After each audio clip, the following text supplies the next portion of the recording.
Do you like the Metaverse? Because I like the Metaverse, and I'm really excited that Virtua's Cardano Island is sponsoring this episode. Cardano Island is one of those projects I'm excited to have in our ecosystem. There are small, medium, and large plots, also condos, plans for 4 main sections, different zones and districts, fan caves to display NFTs, 6 different land resources, land bots, non-player character slots, slots for our Cardano Summit 2021 NFTs, other games, and lots more features. I bought a large plot on Cardano Island, and I can't wait to be on my land to see what this becomes. Check out cardano.virtua.com or click the link below. I regret to inform everyone that I have some bad news. It turns out that we humans are not perfectly rational. We do reason, we do employ logic, but we often do it through a filter of cognitive dissonance. When we encounter new information that conflicts with a previously held feeling, idea, or belief, we start rationalizing. We find some way to convince ourselves that the new info isn't actually inconsistent with the old belief. It's actually totally okay that your significant other got drunk and wrecked your car. You didn't like that car anyway. It turns out cognitive dissonance is even powerful enough to convince an entire ecosystem to give up their property rights when they already know there's a better way. Ready? Let's go.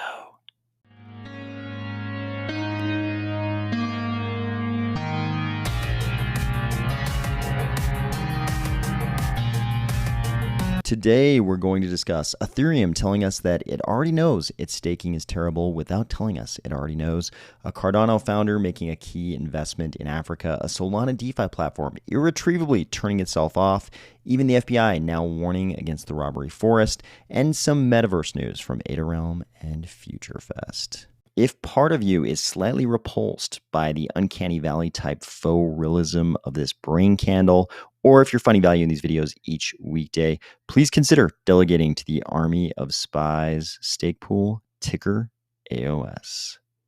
As Ethereum approaches its merge, the maximalists of that blockchain are predictably getting into some pretty weird territory. At this point, they're pretty much agreeing with something we've contended over here in Cardano for a long time.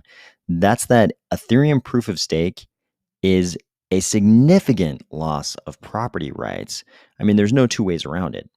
Currently, under Ethereum proof of work, Ethereum holders aren't really at significant risk of administrative seizure of their Ethereum. After the merge, if they want to delegate, if they want to participate in Ethereum proof of stake, there is an openly declared risk of loss of their assets. I think Stake with Pride sums it up well here. Staking in Ethereum takes away your property rights, and you commit to accept slashing, penalties, and total loss through user-activated soft forks. This isn't the future of staking nor sound money. Proof of work doesn't slash, and neither does modern proof of stake like Cardano, Algorand, and Avalanche. And this last point is a very good one. In the true Gen 3 blockchains, you don't have slashing. Why? Because slashing was formulated in Ethereum in an earlier era of crypto, before anyone had basically figured out a better way to do it. In the case of Cardano, they went to the academic world and had the academic world prove out for them that game theoretics can take care of the adverse behavior in blockchains like Cardano. You don't have to rely on slashing. And why would you rely on slashing if there was any other alternative? Slashing is bad enough that you would pretty much do anything else that worked other than slashing. You would think that a project like Ethereum, a very, very, very large community and project, once they saw academic work come out suggesting that you actually don't need slashing, you would think they would pivot. They would say, hey, that sounds great. Slashing is not good. Let's go in this other direction. That didn't happen. Why? because surely those professors are wrong. They couldn't possibly have come up with something better than what was already happening inside crypto. And once these supposed Gen 3 blockchains get up and running, they're all going to find out that it actually doesn't work. Slashing was right all along. They're going to fail miserably. This is fine. You can employ that logic. We won't label it as cognitive dissonance yet. You can employ that logic until these other Gen 3 blockchains actually launch before you and run their blockchains for years with no problems. Turns out slashing's not required. But by the time you get to that point, you're already way too deep. You've committed way too hard to this path that isn't optimal. So when it comes time to actually launch your system after it's already been proven that slashing's not necessary, the maximalists of your blockchain who've believed in your ecosystem for so long, now it's their turn to come up with rationalizations. Why are we launching this system with slashing when other blockchains have already proven that it's not necessary? I mean, who knows?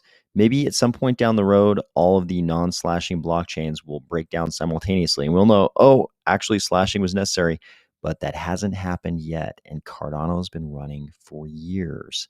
So now we're at this point where the people who believed in this ecosystem with its future plans of slashing, they're about to launch the slashing system. And now it's their turn to come up with these rationalizations as to why it's okay to subject yourself to this loss of property rights.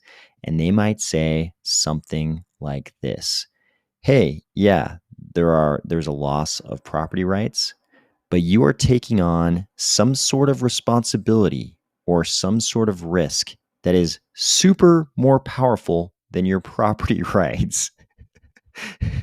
And that has to be offered as the reason why you would ever do this, because you are taking on a responsibility or some sort of risk that is super more powerful than your property rights.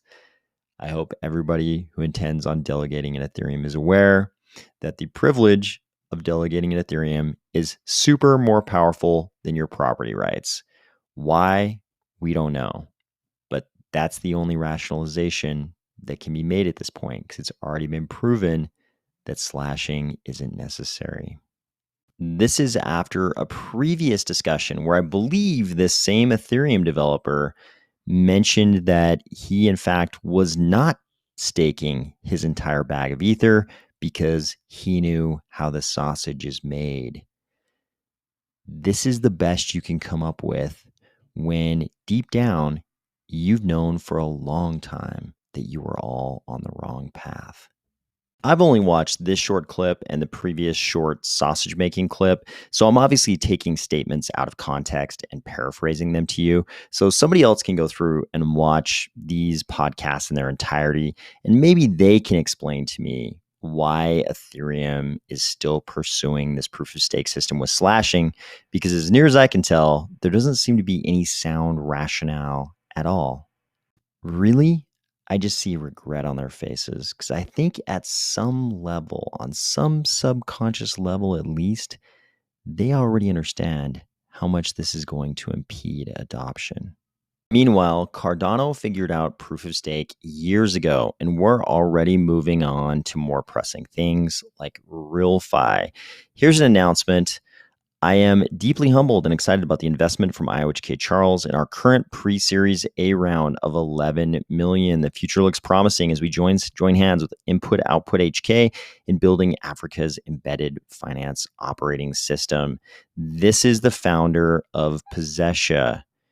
So it looks like Charles has made an investment in the pre-series A round of Pezesha, which I think is a really interesting move. It's kind of expected. Charles has talked about Pezesha for a really long time, and he's obviously very interested in lending in places like Africa. Why build that out themselves? Why reinvent the wheel? If someone is already on the ground building this thing out, why not just partner with them? I think this is another case of the Cardano ecosystem, one of its components. I can't tell if this was IOG proper or if this was Charles personally. Kind of looks like it's Charles personally, but once again, some component in the Cardano ecosystem making a very smart move. You will be relieved to find out that Solana is still the world champion of turning itself off, and it no longer just applies to the base layer, it also applies to projects. Here, Optify says, Optify's program has been closed by mistakes we made. We accidentally closed the Optify mainnet program, and it's not recoverable. 661,000 USDC is locked in the PDAs. Luckily, 95% of it was from a team member. We will compensate for all users' funds.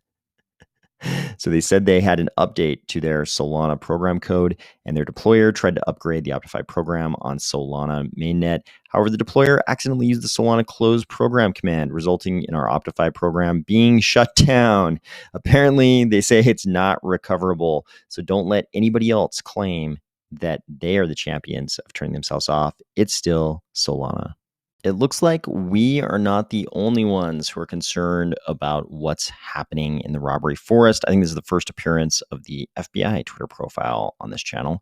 The FBI warns that cyber criminals are increasingly exploiting vulnerabilities in decentralized finance, DeFi platforms to steal investors' cryptocurrency.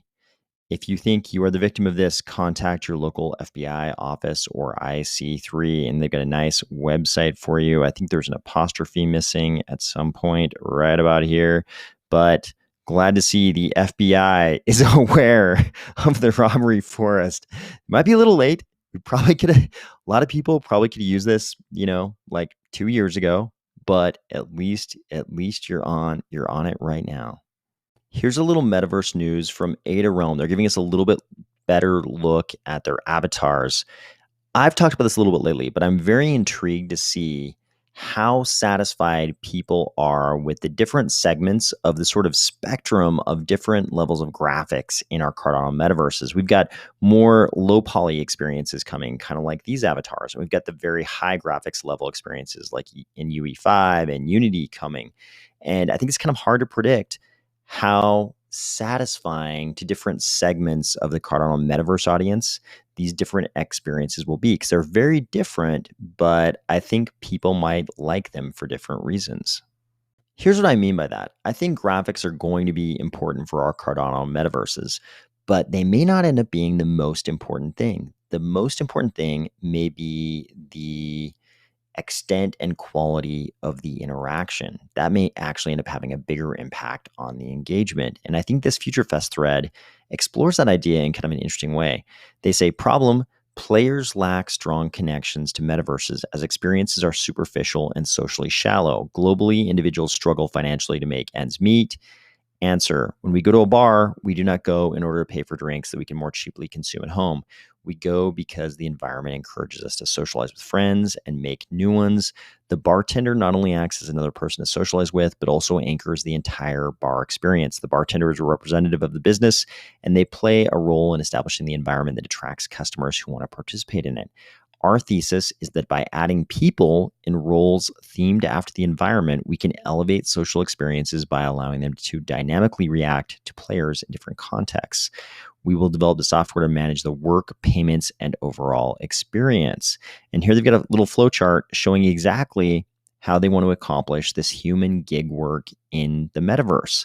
I can imagine if some metaverse executes really well on this idea, they have humans in the metaverse whose side gig it is to just go in the metaverse and interact with you. It could work in the same way that you could have a terrible bar where, the venue isn't that great, the building maybe isn't that great, not even furnished that well. But if you have the coolest bar staff in the world, people are still going to want to go in there because the whole thing is really about social interaction.